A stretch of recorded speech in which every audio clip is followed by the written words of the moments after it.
आपका अपना channel education world academy यानी ई वर्ल्ड एकेडमी हापुड़ में एक बार फिर आपका बहुत बहुत स्वागत है।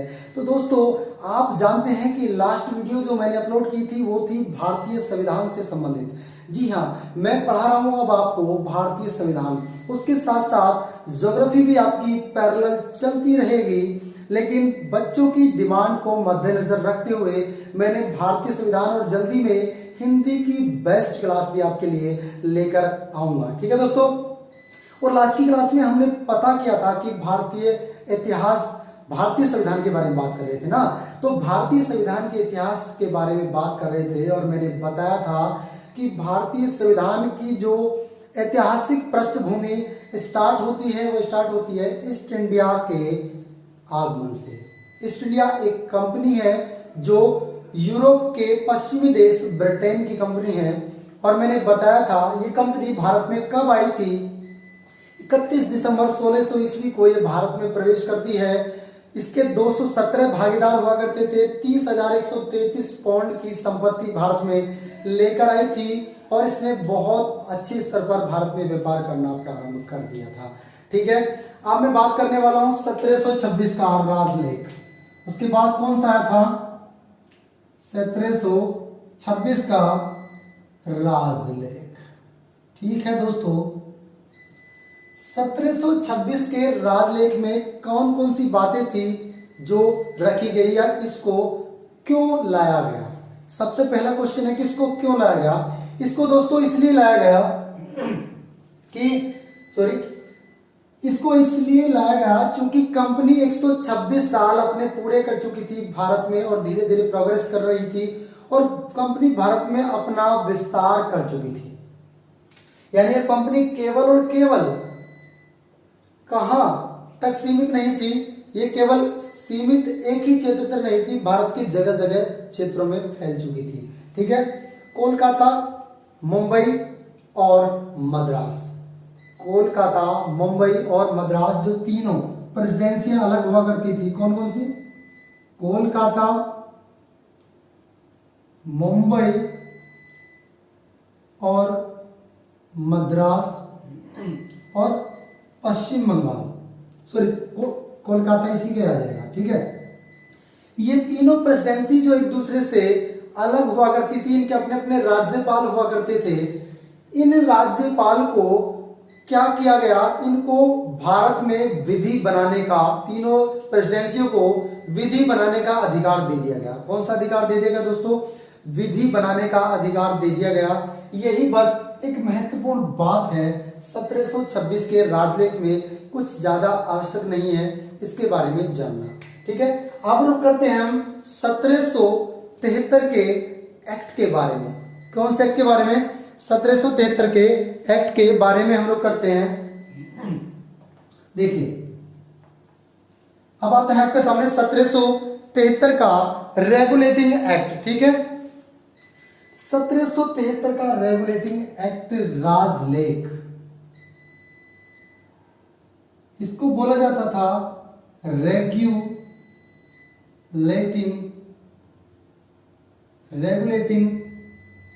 एक्ट। क्या बोला जाता था दोस्तों? 1773 का रेगुलेटिंग एक्ट।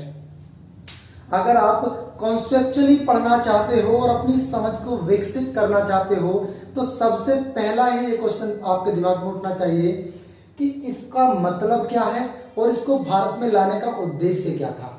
ठीक है, पहली बात तो रेगुलेटिंग का मतलब क्या होता है, इसको रेगुलेटिंग ही क्यों कहा गया? इससे पहले के एक्ट को तो किसी नाम से नहीं पुकारा जाता था, इसी को क्यों रेगुलेटिंग कहा गया?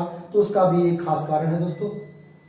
रेगुलेटिंग इसको इसलिए कहा जाता है क्योंकि जो कंपनी 31 दिसंबर 1600 ईस्वी को भारत में केवल और केवल व्यापार करने के उद्देश्य से भारत में आई थी, अब वो कंपनी व्यापार करने के साथ साथ भारत के राजनीतिक और आर्थिक गतिविधियों में हिस्सा लेने लगी थी।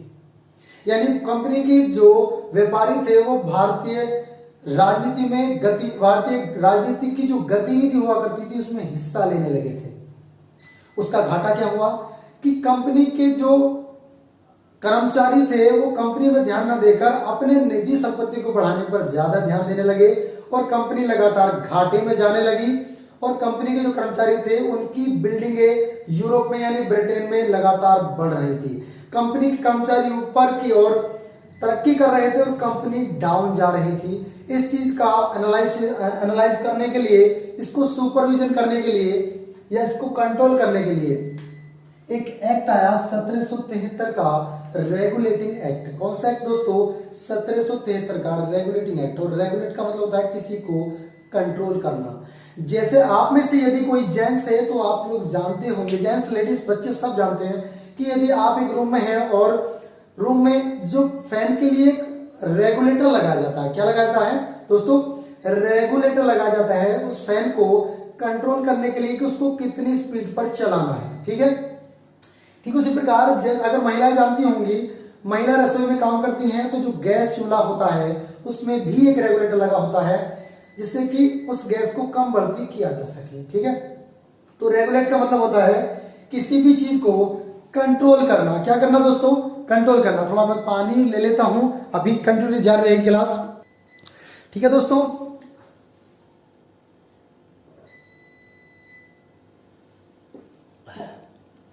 तो हुआ क्या इसमें 1773 के रेगुलेटिंग एक्ट में, अभी मैंने बताया कि रेगुलेटिंग एक्ट होता क्या है। ठीक है, ये कंपनी जो लगातार घाटे में जा रही थी, कंपनी के मेंबर जो लगातार अपर यानी ऊपर जा रहे थे, इन दोनों में कुछ समझ में नहीं आ रहा था। तो जो इंग्लैंड के अंदर बोर्ड हुआ करता था, कोर्ट ऑफ प्रोप्राइटर COP, उसने कहा कि भाई इसको ध्यान रखो, इसको ध्यान रखो वरना ये तो कंपनी को घाटे में पहुंचा देंगे, ये बड़े ही गड़बड़ कर रहे हैं भारत के अंतर्गत। ठीक है, इसको रेगुलेट करने के लिए ये एक्ट आया। ठीक है, और ये एक्ट को लाने का काम किसने किया? उस समय सरकार हुआ करती थी लॉर्ड नॉर्थ की। किसकी हुआ करती थी दोस्तों? लॉर्ड नॉर्थ की सरकार हुआ करती थी और उन्होंने कंपनी बनाई थी, सॉरी कंपनी ने कमेटी, गुप्त समिति, एक गुप्त समिति का निर्माण किया था जिसने ये खबर दी थी कि ये कंपनी लगातार गलत दिशा में, कंपनी के मेंबर और कंपनी लगातार गलत दिशा में जा रही है। ठीक है, इन्होंने इसके माध्यम से क्या क्या काम किया? जो हमारा निदेशक मंडल हुआ करता था 24 सदस्यों का, और वहां कोर्ट ऑफ प्रोप्राइटर हुआ करता था COP, इसमें कौन कौन से प्रावधान किए गए? सबसे बड़ी बात कि इसमें प्रावधान क्या क्या किए गए। ठीक है, मतलब सबसे पहली बात, इसको लाया कौन था? तो लॉर्ड नॉर्थ जी ने इसको लाने का काम किया। किसकी सहायता से किया? वो थी आपकी कौन सी समिति? गुप्त समिति के माध्यम से इनको लाने का काम किया। ठीक है, इसमें प्रावधान क्या क्या किए गए थे? इसमें दोस्तों प्रावधान क्या क्या किए गए थे देखें। सबसे पहली बात कि इसके अंतर्गत कौन कौन से प्रावधान किए गए थे। सबसे पहला प्रावधान तो यह किया गया था इसके अंतर्गत, रेगुलेटिंग एक्ट के अंतर्गत सबसे पहला जो प्रावधान किया गया था, जो 24 सदस्यीय नियंत्रक मंडल हुआ करता था, 24 सदस्यीय मंडल जो हुआ करता था, उसके 1/4 सदस्यों को प्रति वर्ष सेवानिवृत्त करने का डिसीजन लिया गया। यानी इसके 1/4, 24 के 1/4 की बात करें तो लगभग क्या कंफर्म 6 सदस्य प्रति वर्ष क्या कर जाते थे भाई? सेवानिवृत्त हो जाते थे। जब ये प्रतिवर्ष सेवानिवृत्त हो जाते थे तो क्या अगले साल इनको बढ़ाया भी जाता था? जब इनको 6 को निकालना है, रखने 24 थे, 6 को और लेना था, तो उन 6 को लेने का अधिकार किनको था? कंपनी के वे शेयर होल्डर जिनके पास कंपनी के ये जो 6 सदस्य जो प्लस करने थे, ये तो माइनस हो गए। अब जो ये 6 सदस्य प्लस करने थे, इनको प्लस करने का अधिकार किनको था? वे शेयर होल्डर, वे शेयर धारक, कंपनी के वे शेयर धारक जिनके पास 1000 से अधिक शेयर हो। कौन से होंगे ये? 1000 से अधिक शेयर हो। क्लियर है? 1000 से अधिक शेयर हो, वही इस काम को कर सकते थे। ये बात उम्मीद है कि आपको समझ में आ गई होगी। ठीक है, दूसरी महत्वपूर्ण बात क्या होती है इसके अंतर्गत? दूसरी जो महत्वपूर्ण बात सामने आती है रेगुलेटिंग एक्ट की, रेगुलेटिंग एक्ट के माध्यम से जो तीनों प्रेसिडेंसियां एक दूसरे से अलग हुआ करती थी। 1726 के एक्ट के माध्यम से जो मैंने बताया था, तीनों प्रेसिडेंसी कोलकाता मद्रास और तीसरी हमारी कौन सी थी, कोलकाता मुंबई। कोलकाता मद्रास और मुंबई जो तीनों प्रेसिडेंसी एक दूसरे से स्वतंत्र हुआ करती थी, उन तीनों को एक के अंतर्गत लाया गया, एक ही के अंतर्गत लाया गया। और जो पश्चिम बंगाल का गवर्नर हुआ करता था, पश्चिम बंगाल का जो गवर्नर हुआ करता था उस टाइम पे, उसी गवर्नर जनरल को तीनों प्रेसिडेंसियों का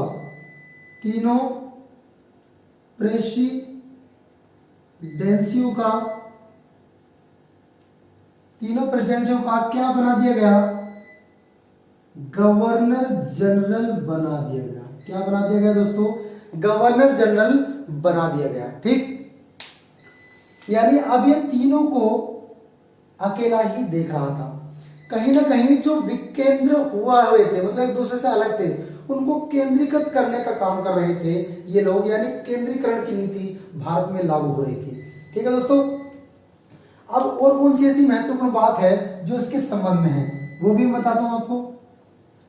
प्रावधान के अंतर्गत थी। तीसरी महत्वपूर्ण बात क्या थी,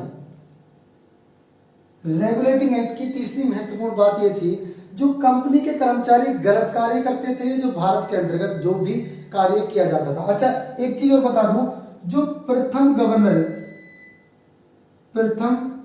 वह गवर्नर जनरल जो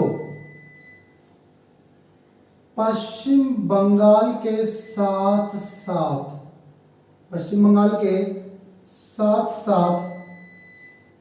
पूरे तीनों प्रेसिडेंसी का क्या बना, गवर्नर जनरल बना। वो कौन था, वॉरेन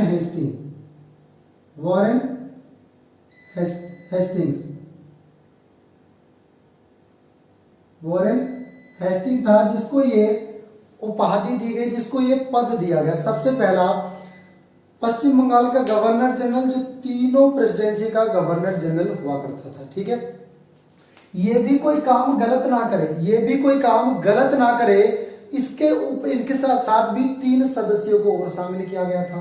3 सदस्य वो कौन कौन से था, एक तो वारवेल था, एक क्लेवरिंग था, क्लेवरिंग, ठीक है, एक फ्रांसीसी फिलिप हुआ करता था। ये तीनों सदस्य किसको कंट्रोल करेंगे, इसको करेंगे वॉरेन हास्टिंग को, जिससे कि कोई गलत डिसीजन ये वॉरेन हास्टिंग ना ले ले। ठीक है, ये तीसरी महत्वपूर्ण बात आपके सामने जो मैंने रखी है। अब रेगुलेटिंग एक्ट की और ऐसी कौन सी महत्वपूर्ण बातें हैं जो आपके लिए जानना बहुत जरूरी है। एक और महत्वपूर्ण बात है इसकी कि सन 1774 ईस्वी में, 1773 के रेगुलेटिंग एक्ट के माध्यम से सन 1774 ईस्वी में क्या किया गया, एक सुप्रीम कोर्ट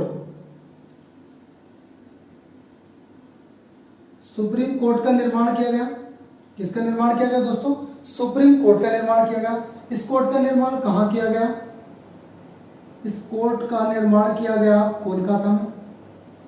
यानी भारत के अंदर सबसे पहला कोर्ट अगर बना था वो सन 1774 ईस्वी में सुप्रीम कोर्ट बना था, और कोलकाता में बना था। 1773 के रेगुलेटिंग एक्ट के माध्यम से बना था। ये जानकारी इस रेगुलेटिंग एक्ट के माध्यम से दी गई है। अब यहां से और क्या क्वेश्चन पूछे जा सकते हैं, यहां से और क्वेश्चन ये पूछे जा सकते हैं कि जो सुप्रीम कोर्ट बना था, इसके मुख्य न्यायाधीश कौन थे,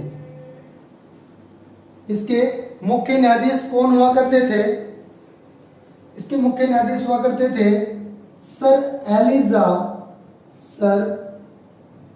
Elijah Impey. Sir Elijah Impey इसके कौन हुआ करते थे, मुख्य न्यायाधीश। ठीक है, सर एलिजा इम्पे इसके मुख्य न्यायाधीश हुआ करते थे, और इसके भी एक 3 सदस्य थे। कौन कौन जो सदस्य मतलब और अन्य न्यायाधीश जो हुआ करते थे, एक तो लिमिस्टर, दो ही थे, लिमिस्टर और हाइड, इन दोनों को भी न्यायाधीश के तौर पर नियुक्त किया गया था। तो दोस्तों मैं बता रहा हूं तब 1773 का रेगुलेटिंग एक्ट, और 1773 में एक बार ओवर रिव्यू ले लेते हैं कौन कौन सी ऐसी बात थी जो मैंने आपके सामने रखी हैं जो आपको जानना बेहद जरूरी है। ठीक है, 1773 का रेगुलेटिंग एक्ट क्यों आया? चूंकि कंपनी लगातार गलत गतिविधियों में शामिल हो गई थी, संलिप्त हो गई थी, कंपनी को लगातार घाटा हो रहा था। उस कंपनी को लगातार अच्छे स्तर पर लाने के लिए क्या करा गया? रेगुलेटिंग एक्ट लाया गया। रेगुलेटिंग क्यों कहा जाता है? रेगुलेट का मतलब होता कंट्रोल करना। ठीक, इसको कब लाया गया? 1773 में लाया गया। ठीक, इसके माध्यम से क्या किया गया? इसके माध्यम से जो 24 सदस्य निदेशक मंडल था उसके 1/6 सदस्यों को, 1/4 सदस्यों को प्रतिवर्ष सेवानिवृत्त होना तय किया गया। जो प्रतिवर्ष सेवानिवृत्त होते थे उनकी जगह जो नए सदस्य लिए जाते थे उनको कौन कर सकता था? वो कंपनी के वे शेयर होल्डर जिनके पास 1000 शेयर धारक हो। इससे पहले ये 500 संख्या हुआ करती थी, लेकिन उस टाइम पे 1000 थी। ठीक है दोस्तों, उसके बाद जो तीनों प्रेसिडेंसियां अलग अलग हुआ करती थी उनको एक जगह एक ही अधिकार में लाने का प्रयास किया गया। उस अधिकार में अधिकारी जो बनाया गया वो किसको बनाया गया? पश्चिम बंगाल के गवर्नर जनरल को तीनों प्रेसिडेंसियों के गवर्नर जनरल के रूप में देखा जाने लगा। ठीक है, वो कौन सा व्यक्ति था जिसको पहला गवर्नर जनरल के रूप में देखा गया? तो वारेन हेस्टिंग था। कौन सा दोस्तों? Warren Hasting. वारेन हेस्टिंग भी कोई काम गलत ना करे इसलिए उनको कंट्रोल करने के लिए किसको सदस्य के रूप में तैनात किया गया? एक वारवेल थे, क्लेवरिंग थे और फ्रांसीसी फिलिप को इनके साथ, ठीक है, लाया गया। उसके बाद सन 1774 में कंपनी के द्वारा गलत कर्मचारी कोई गलत काम कर दे या कोई भारत के अंदर कुछ भी गलत होता था उसमें सजा देने के प्रावधान के लिए भारत में सबसे पहले एक सुप्रीम कोर्ट का निर्माण किया गया। ये केवल भारत के ही परिपक्ष में सुप्रीम कोर्ट हुआ करता था, ऐसा नहीं कि ये इंग्लैंड के लिए भी सुप्रीम कोर्ट था। इसका डिसीजन को रद्द कर सकती थी प्री काउंसिल यानी कोर्ट ऑफ प्रोप्राइटर जो इंग्लैंड के अंतर्गत स्थित थी। ठीक है, सन 1774 ईस्वी में सुप्रीम कोर्ट का निर्माण किया गया, कोलकाता के अंदर इसको बनाया गया। इसके मुख्य न्यायाधीश सर एलिजा एमपी को बनाए गए और इसके जो अन्य सदस्य लिमिस्टर, हाइड और चेम्बर्स। तीसरा सदस्य भी इसका था चेम्बर्स। ठीक है दोस्तों, तीसरा सदस्य चेम्बर्स। इन तीनों को एक न्यायाधीश के तौर पर नियुक्त किया गया और ये थी आपकी 1773 के रेगुलेटिंग एक्ट की अति महत्वपूर्ण बातें।